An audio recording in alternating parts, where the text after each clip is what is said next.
So here, from module 5, from this chapter, we'll learn about the continual service improvement principles. And the next chapter, that is chapter number 2, talks, it explains the processes involved in continual service improvement. Okay. So here it will learn about the principles. So let's start. So the basic aim is to let us know about the knowledge of continual service improvement principles. Okay. Okay, we directly start with the principles and the resulting organizational change.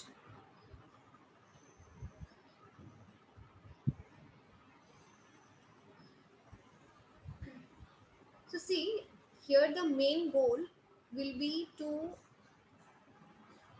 you know make us aware about the principles and the process of continual service improvement stage of the ITIL's life cycle, which will also help us to understand the various tools used to support the continual service improvement activities. So here CSI, okay, you'll be getting the word CSI like CSI. So this CSI is nothing but continual service improvement. Okay, so in short, or in abbreviated form, we'll call this as CSI. Okay, because it's a long name, so we'll refer to CSI more. Okay, so then let's start. So see, this phase of the ITIL life cycle is the fifth phase. Okay, which is effective only if applied and integrated in all the phases. So this will help to have continuous improvement throughout all the phases. Okay, so the aim of CSI is to optimize the to support and readjust IT services to changing business requirements. Okay, so the aim is to optimize the ITSM processes and the services and improve the efficiency. The basic perspective of CSI on improvement is the service quality. Even though CSI aims to improve process efficiency and cost effectiveness of the IT processes over the whole life cycle, and for improvement process it clearly describes what needs to be controlled and to be measured. It recognizes and implements enhancements to the IT services that support business processes. Okay. CSI should describe what needs to be controlled and measured. Requires training and awareness, role criterion creation, upfront planning, ongoing scheduling, ownership assigned, and activities acknowledged. CSI and APM, that is Application Performance Management, helps to enhance the operational excellence for IT.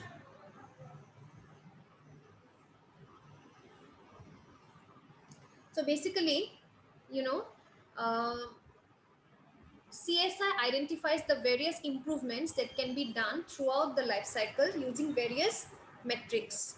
And to identify these metrics, the critical success factor, which we also call as the CSF, for each process are found out first. Okay. And then to identify these critical success factors, it is necessary to identify the KPIs, that is the key performance indicators. So these are all related to one another. Okay, the first step to find out, the first step here in CSI is to find out the CSF, that is critical success factor, and to identify the critical success factors you have to first find out the KPIs. So this CSI process is based on the PDCA, which stands for Plan Do Check Act. Okay, PDCA, Plan Do Check Act. So for the success of CSI, it requires training and awareness. Okay, role creation, upfront planning, ongoing scheduling, ownership assigned, and activities acknowledged. So this process should be planned in a way that it is pipelined, okay, as a process with defined inputs, outputs, etc. Service improvements needs to emphasize on maximizing the effectiveness, okay, optimizing the cost of services, increasing the efficiency and the underlying IT service management processes. So to guarantee the improvement, opportunities are,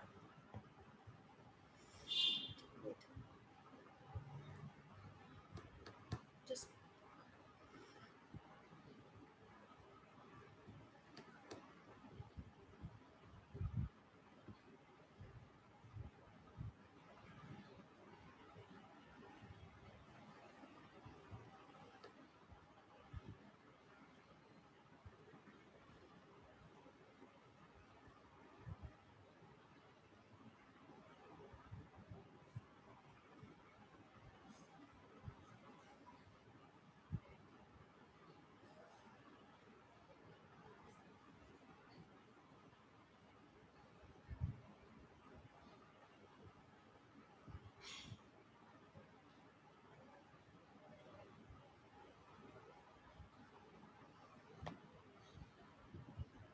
So see, um, to guarantee the improvement, opportunities are recognized all the way through the service life cycle. Okay, so talking about few objectives of APM and CSI, they are identifying and implementing individual events to maximize IT service quality and enhance the efficiency and effectiveness of ITSM processes. Reviewing, analyzing, and making recommendations on improvement possibilities in each life cycle phase. Ensuring the appropriate quality management method is used. Enhancing the cost effectiveness of delivering the IT services without affecting the customer satisfaction. Okay. Also, uh, you know, maximizing the IT service quality by identifying and implementing the activities. It's not here anyway. So next, let's discuss the activities of the CSI. So few activities involved are controlling the maturity assessments against the process activities as well as roles to focus on the areas of improvement, review management information and tendencies to make sure that services are up to the decided service levels and the outcome of ITSM processes are attaining the desired results. Conducting internal and external service reviews to establish CSI opportunities, conducting internal audits to substantiate compliance, reviewing the analyzed data, leading in the process of managing as well as delivering cross-functional and cross-divisional improvement projects, then motivating all levels of management to ensure that service improvement activities are getting the required support and are resourced sufficiently to implement the solutions, presenting approvals to higher management for improvement, building fruitful relations between the IT senior managers and business helps to prioritize the improvement opportunities. Next, we come to the organizational change. Okay, so see, change is actually a natural process which varies from company to company. Okay, and you know it occurs at all levels within the organization. Okay, which affects the employees. So change occurs at all levels within the organization. Organizational change is tough to manage and it is time taking. Okay, it is very much time taking. It takes time for implementation, so the way the management operates has a direct impact on its success. Okay, the execution of ITL can be mainly challenging, and specifically for organizations for which it signifies a radical change.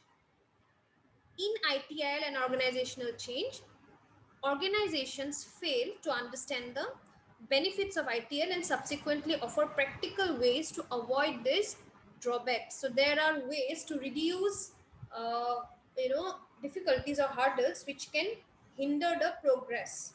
So organization investigates the ways of improvement and acceptance of change in the workplace. And in this process, 5 different methods, explain the selection of the most suitable approach for the project of your organization.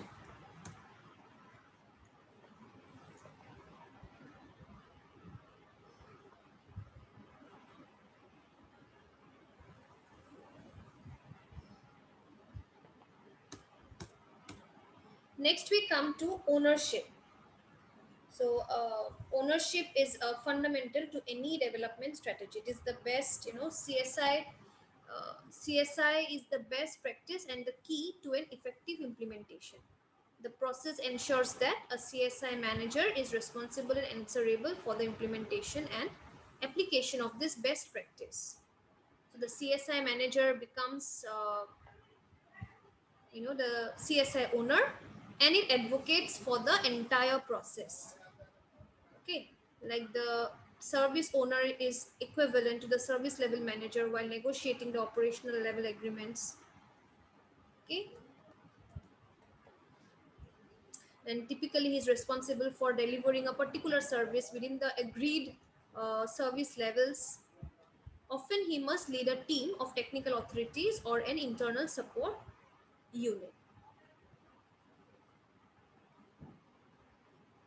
So he is responsible for delivering a particular service within the agreed service levels. answerable for a particular service like infrastructure, application, or professional service within an organization, responsible for continuous improvement and the management of change affecting the services under their care, just like a process owner, and a primary stakeholder in IT practices which help in reinforce or enhancing the service they lead or they possess.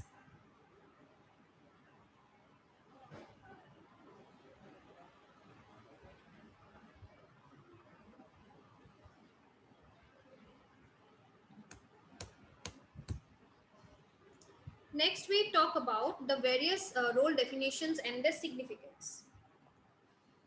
Starting with the service owner. Okay, so the service owner is a role responsible for supervising the services during the entire life cycle. Okay, they are active in the development of the service strategy and are accountable for the content of the service selection. The service owner is answerable for the service within the organization, irrespective of whether, where the technology components or professional capabilities reside. And they have this following responsibilities like signifies the service across the business, achieves the risk of functioning the service, designates technical lead and backup, provides input to the CSI process, plans for future service. Next we have service sponsor. So, the executive level position, committee, or group responsible for providing the funding or resources to provide the service and setting the strategic direction of the service. So, the service sponsor has the following responsibilities like setting the strategic direction of the service, providing resources to fund the delivery service, close on and accepts delivery of a service, approve service cost levels and risk related to a service. Next, we have the service manager. So, it is a generic term for any manager within the service provider. And most commonly, they refer to a business relationship manager, process manager, or senior manager with responsibility of IT services overall. And they perform this following response. They have this following responsibilities like achieving all the duties related to delivery and life cycle of services for the business strategy development, conducts competitive benchmarking and assessment, responsible for internal financial and customer analysis, manages the vendor relations and supply management, manages the service inventory, and is accountable for cost management. Next, we have external and internal drivers. So, see, in any organization, two prior areas determine the improvements. Okay, so these are features of an external nature, such as laws, competition, system of regulations, economy, or external customer requirements. And the other are internal aspects like the organizational structure, knowledge, technology, and skills used. Okay, the organization culture, philosophy, the capacity required for accepting changes or bringing projects to a valid conclusion. So, in many cases, these internal aspects have a tendency to interfere in taking the organization forward. Okay, so a SWOT analysis. Okay, SWOT analysis means SWOT. So SWOT analysis means strength, SWOT. So stands for strength, W is for weakness, O is for opportunities, and T is for threats. So this SWOT analysis can classify the opportunities that lead to genuine progress. Okay, here the external aspects show the opportunities and threats for the organization, and the internal aspect shows the strength and weakness of the organization.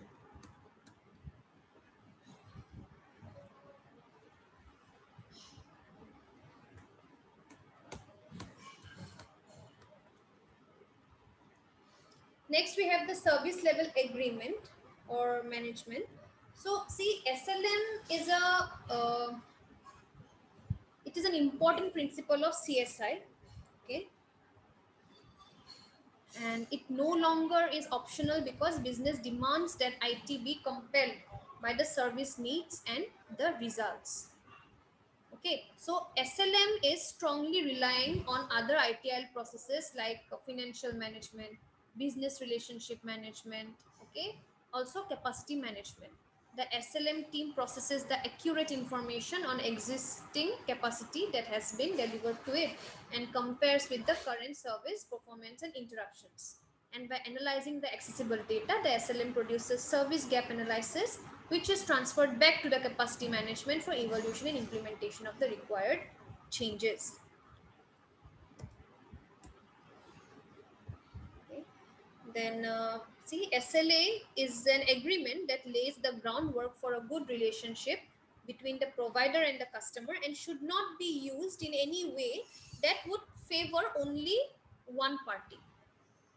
Okay, so agreed level of service can be achieved by defining, documenting, measuring, reporting, and reviewing the level of the service provided, improving the customer satisfaction, maintaining healthy relationships with both business and customers, implementing proactive standards for service level improvement, and making sure that the expectations of the delivered service levels are ambiguous and clear. So SLA is an agreement that lays the groundwork for a good relationship between the provider customer and should not be used in any way that would favor only one party. Okay, it can be service based, okay, where an SLA is applicable for all customers using that service, or customer based, in which case the SLA is a set of some agreements, okay, dictating the nature of the services provided to the client. So there is also a multi-level SLA structure where the corporate mixes both types of SLA. On a customer level, customer specific SLAs are in place regardless of the service used, and on a service level, all the SLAs for each service are maintained with relation to the particular customer using them. Okay, so we stop here. Okay, there are 2 to 3 more topics in this chapter that will continue in the next class. Okay.